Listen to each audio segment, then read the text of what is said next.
Alrighty, welcome to this live stream. And the question is will these markets continue to pump? Let's get right into the information. My name is DeFi Mike. I've been in the crypto space now live stream for the past almost 8 years. I've been all around the world teaching people. We've documented and educated and taught over about 250,000 students now. So what I'm going to share with you here tonight is I'm actually going to give you some facts, and we're actually going to go through some of these numbers that do affect all of the different markets. So if you're watching live, let me know in the chat where you're tuning in from. If you're watching the replay, just say, hey, replay, hashtag replay. And if you are watching live, feel free to share this, and let's get into it. Okay, so a couple important stats or important numbers that you may need to just kind of be aware of. And we are going to answer this question, will these markets continue to pump here in just a second? But credit card debt, right? I feel like ever since I became an entrepreneur, credit card debt in America is just, it's always at an all-time high. People in America and people around the world, if they have the ability to get a credit card, they most likely do. And how responsible financially are people? Most people are extremely irresponsible when it comes to their finances. And it just makes sense when it comes to like their life. It's just never a good thing. So I see you, Australia, in the building. What's up, Lars? OKC, good to see you guys. Hit that like button so more people on YouTube know we are live. So anyways, US credit card debt, another all-time high, $1.1 trillion. Now, the elephant in the room is, I believe, this number. Okay, I believe this is the number where we start to see a rise like we saw in 2008. Now, if you don't know some history in America, in 2008, there was a massive financial crisis. You could watch the movie The Big Short. There were literally, they were using the example of like strippers had like 5 or 6 houses and there was no credit check. There was no, everybody had so many properties and you could have terrible credit and you could get multiple houses until eventually the value of those properties dropped. But what was interesting is, and I don't think we're going to have a crash in real estate like that, we might have an opposite crash, is we had unemployment start to rise in that period of time. We go back a couple years ago to when COVID happened. During the pandemic, there was almost a 15% unemployment rate in America. Now, you tell me this chart, which direction does it look like it wants to go? Up or down? And this is straight from the Bureau of Labor Statistics in the United States Department of Labor. Okay. I appreciate that. Came here to show you some support, 3 a.m. local time. I appreciate that. Much love, much love. Shout out to everybody on here from Europe or in Asia. It is late over there, so thanks for spending some time with me before you go to bed. We're going to wrap this up in the next couple minutes. So I think this can be a massive issue in the US for the dollar. Okay. When unemployment is going higher in America, the value of the dollar is dropping. Okay, that makes sense? Where's that money going? It's not disappearing, it's moving hands. And when we start to see unemployment go higher, eventually that leads to a massive boom in real estate. So let's just put this together. 2008, unemployment went higher, real estate crashed, and then if you would have bought properties, amazing time. 2018, 2019, unemployment starts to go higher, the pandemic happens, unemployment goes up, everything in the world dropped, the dollar, I mean, I feel like everything in the world dropped in price and value. And if you bought a house 4 or 5 years ago in the US or really anywhere, your property value went up. What could potentially happen here? I don't know. Now, when you buy a house in the US or anywhere in the world, right, most people get a mortgage because most people don't have enough money to buy the property outright, which in cash. Now, this week, we have starting to see mortgage rates decrease to the lowest percentage in over a year, which makes borrowing money cheaper, which makes it more incentivized for somebody to say, okay, now I can afford that house. I can afford that property. But let's think about this. If rates go down, which I think they will continue to,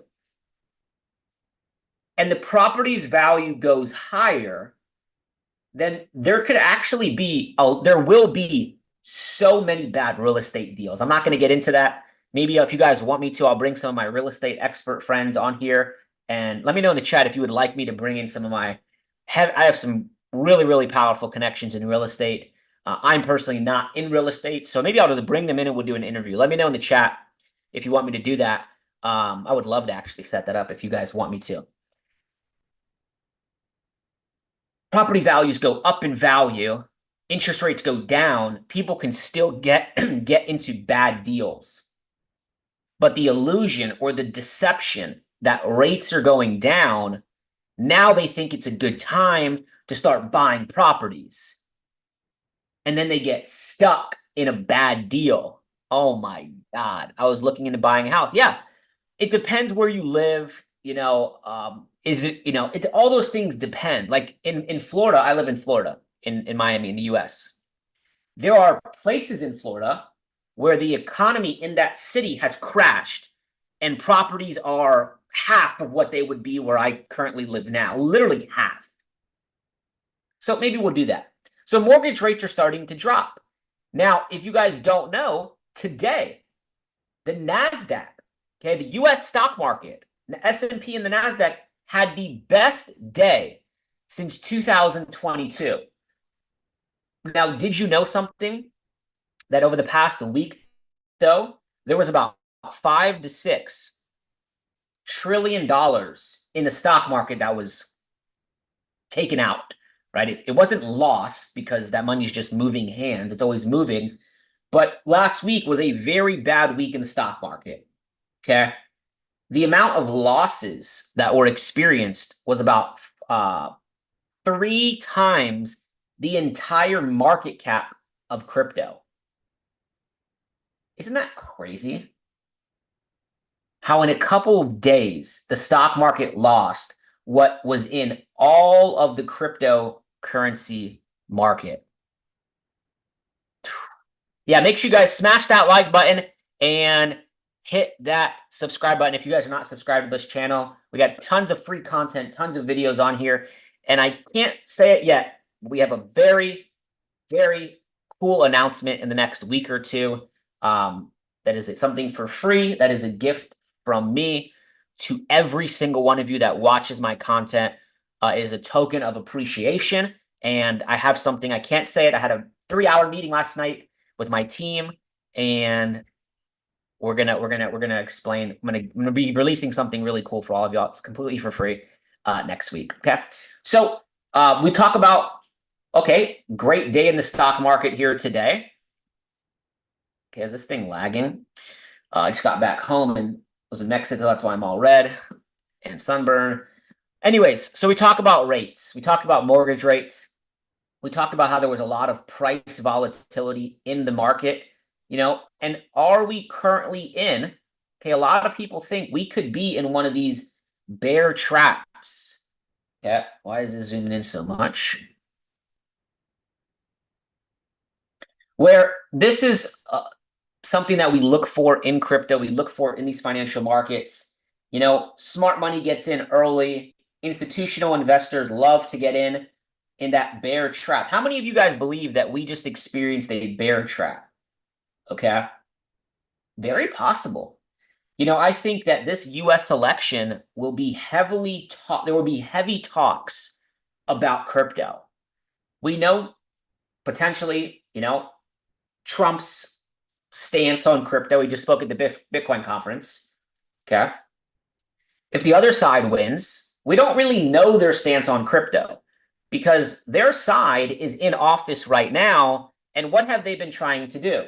They've been trying to attack crypto for the past 4 years. So if you are pro crypto and you're in America, you can think for yourself. But we could be in this media enthusiastic stage right now in the markets. People that are not in crypto are messaging me saying, hey, did you see Trump speaking at the Bitcoin conference? You saw a huge crash a couple days ago, and I'm going to pull that chart up here real quick, right? How many people saw Bitcoin go literally, okay, literally from the end of July all the way down about almost 30%, right? Monday was a hell of a day. I mean, you talk about just Sunday going into Monday, the amount of fear that people were having. I was accumulating, accumulating, accumulating. Not Bitcoin, but other projects. And I'll show you in a second. If you stick through, I'll show you the exact. I'll give you two cryptos that I accumulated on Monday night. Okay, because why? Why did that market drop so much? Now, one of the things, and we've been speaking about this for quite some time, is the second that the world thinks two things. One, if Trump's going to win, not to get political. Two, if interest rates are about to be cut. Like right now, we are sitting at this interest rate in the US. They're saying that there is a 56% chance that they cut not once, but two times. So now there's this expectancy or this potential price in of price, right? Where price could get priced in, where you see a massive sell off like you just experienced, and then the market sells off. Okay. If you guys heard about what was happening in Japan, Korea, Asia was going through some crazy turmoil with their markets. And I believe they actually just came out and said that they're not going to raise rates. Okay. Which now I think their market will probably recover from here. But look at where price went all the way down to Thursday. It swept these lows and it traded into that candle right there. Talk about huge sweep. And I would love to see price slow down, like I said, and come back here, pull back, and then continue. So it's interesting, right? It's tough. The market's goal is to control, is to get you to believe something in the media so they can control how you think and then you make emotional decisions. You know, in the chat, let me know if you bought any crypto in the past 3 days on the drop. Okay. Do I think all the JPY stuff was planned? Most likely. Everything is orchestrated to an extent. Everything is planned to an extent. So yeah, I do. Now here will be the question for Bitcoin. Okay. Does the market do one of these? That will be the question. How do we play that? Well, we have to kind of wait to see as price approaches back to 66, 67,000. We can see that it looks like in September, we're going to get a rate cut. Maybe we get a rate cut before the meeting, which would be nuts, which would be crazy because it would be an emergency rate cut. We haven't seen that in a long time. And then they cut again in September 18th, right? Then they're saying right now, this CMEgroup.com, 90% chance that they cut 2 days after the election. Ladies and gentlemen, welcome to the election year. Anything can happen. And you can see it like in the politics. If you go on Twitter, right, X, it's so political right now. And not to lean toward any side because it's irrelevant. I create my own economy and so do you. But obviously, guess what? Those policies affect all of us. And you have people doing campaigns and you have people, you know, speaking at events that they haven't been doing the past 4 years, if you get what I'm saying. The illusion sometimes becomes the reality for most. The deception that happens in election years is crazy. Am I the only one that's seeing it? And it's happening on both sides, everybody. It's happening on both sides. But you know what? Crypto really doesn't care because I think crypto goes up regardless. But which moves the needle faster? That's what I want you to think about here tonight. It's all a game of probabilities. Bitcoin's not going anywhere if Trump wins, and Bitcoin's not going anywhere if Kamala Harris wins. Okay, that's all I'll kind of say on that. So are we in this bear trap? You know, it's tough. I personally, if I looked at this chart, maybe. Okay, but we're going to really look at what's happening behind the scenes? I've been in crypto for 8 years, since 2017, almost 8 years. Okay. And what happens when the market pulls back? You always want to look at what's happening behind the scenes on a major sell-off. BIMS73 says, yes, sir. I told you so. I did not said, yep. Michael Witt says, yes, he was buying. Soul XRP file. Amazing. Benice, good to see you. So when the market sells off, there's always like, remember this, in new technology, in anything, right? In new technology specifically, there's always foundations being built. Now, what happens is you can't see the foundations that are being built.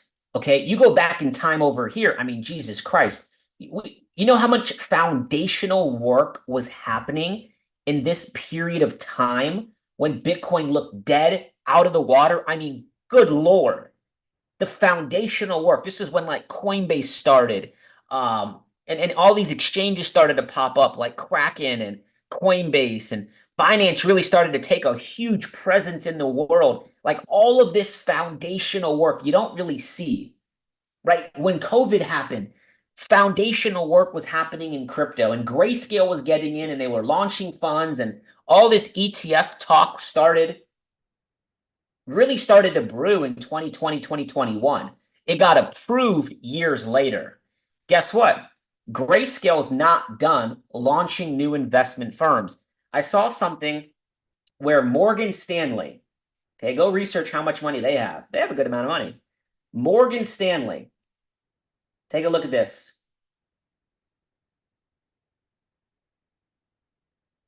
They got $1.3 trillion. Asset manager Morgan Stanley advisors are going to be offering spot Bitcoin ETFs to their clients starting this week. They're having their advisors call their clients. Talk about Wolf of Wall Street, but for Bitcoin and for Ethereum. And any fund, right, that Grayscale has their eyes on, I would pay attention to. Take a look at this today.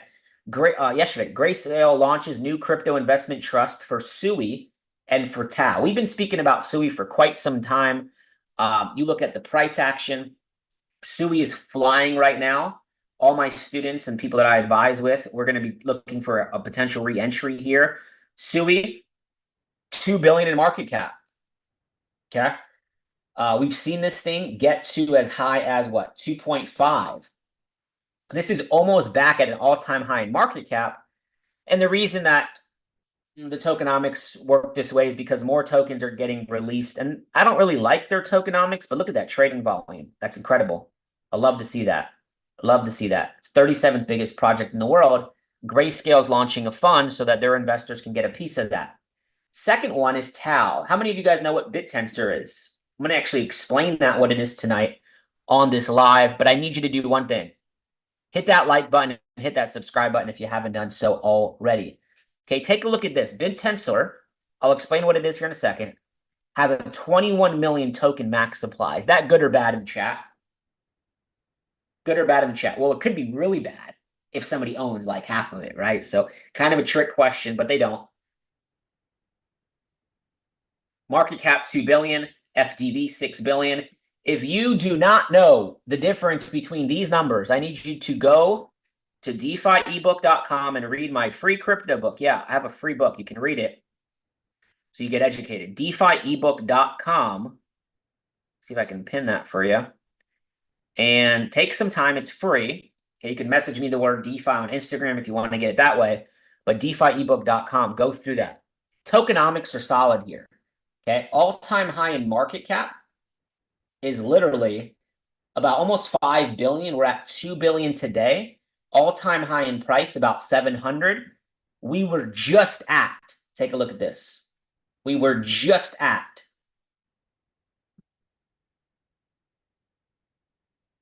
let's see. Oh, the daily candle just closed. 1 second. We were just at like 200 bucks. Okay, take a look at this. Actually, excuse me, we went to 164. Now price is at now price is at 303. If we got something like this, oof, that would be barbecue chicken, sweep these equal highs and send it. So what is BitTensor? I'll give you a quick brief description. Maybe I'll make a video on this week. Okay, BitTensor is not proof of work. It's proof of stake, actually. It's a decentralized network. This is an AI project. Okay, it takes machine learning. That's okay. Write down this word. Here's your homework here today. Go research machine learning. Okay, machine learning. And you're going to see it here in a second in a real world example. They use proof of stake, which is like Ethereum. So they have staking, they have governance. Okay, if you don't know what these things mean, look, it's super simple. Staking, miners must stake Tau to participate and earn rewards. You stake, you get paid. You staking that token helps grow the network, right? Ethereum is pretty decentralized because there's so many people contributing to the network, okay, that are confirming transactions. Governance, this is important. People that are holding the token can propose and vote on network changes. Okay, I want to actually hit on this real quick. Governance is powerful if it's a decentralized project because the community votes for things to happen on the network.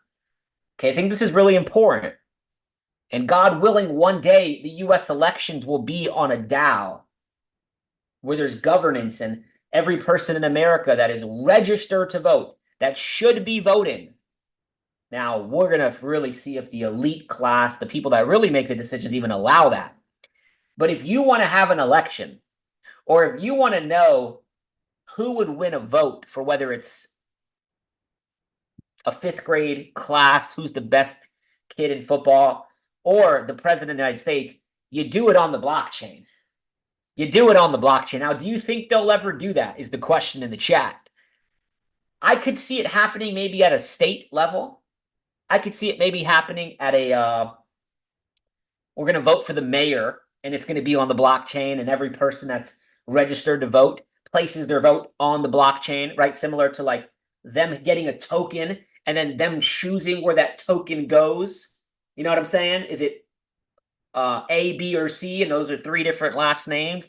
I could see that maybe happening at a federal and at a presidential level. God willing, we could only wish. But if we want to have a fair election, we do it that way. But we know these elections aren't fair. We know that there are people pulling the strings. Maybe one day. But if that were to happen, I'll make this statement real clear. If that were to happen, Bitcoin will already be at millions of dollars, and the people that really run the world would have cashed out trillions and trillions and trillions of dollars. We'll see, though. We'll see. Okay. Okay, so here, this is kind of how it works. Okay. Network's decentralized. Nobody controls the entire network, spreading tasks across different miners. Miners contribute their learning machine models as workers to analyze data. A unique mechanism selects the best collective response, just like OpenAI. And miners are compensated with cryptocurrency tokens for their contributions. So basically, you can take like Google or IBM, okay? And you can plug it into BitTensor. They'll get paid in Tau to use the various models inside. And you can see some of the reasons why. Cost reduction, scalability, economic incentives. Through the Tau token, BitTensor incentivizes both AI service providers and users, creating a competitive marketplace that drives down cost while maintaining AI services. So this is something to watch. We know how big AI will be. Maybe, actually, we don't. I don't know. Let me say that again. We don't know how big AI will be. But we do know that it will be a narrative. Just like it was a couple months ago when all those AI coins popped up. Then they went down. Now they're down bad. I would pay attention to this. So if there's any questions, let's answer some questions in the chat. I'm going to jump off here. I just wanted to go live, kick it with y'all, say what's up. We had a crazy move here on XRP. If you don't know XRP, the days are numbered for the SEC. They lost last year in court.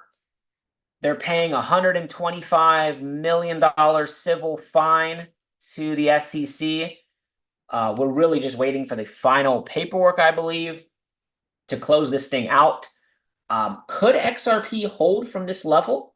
This is a very nice level here. We did not get the pump that I was expecting, or that people were expecting. So now people could feel let down, and maybe this market dives and does something like that and then starts to run. So I would watch XRP going into that weekly candle. This has been a very tough level for XRP to get above. It has not been above this level since July of last year. Yeah. Really, we've been floating here since October and the end of last year. Price has really struggled, but somebody tell me in the chat if liquidity. All those sell limits and sell orders and sell stops, they're going to get wrecked eventually, just a matter of time. Okay. Now, XRP actually sent it out to my students at 45 cents. So if that's you, congrats. If you're not one of my students and you want to learn directly from me, you can reach out to me on Instagram. My Instagram is DeFi Mike Sotero. There's a blue check mark. Okay. Now, on Monday, Monday, I did tell you the two cryptos that I looked to add to my portfolio. I caught Ethereum at 2190. At 2190, filled that order right there.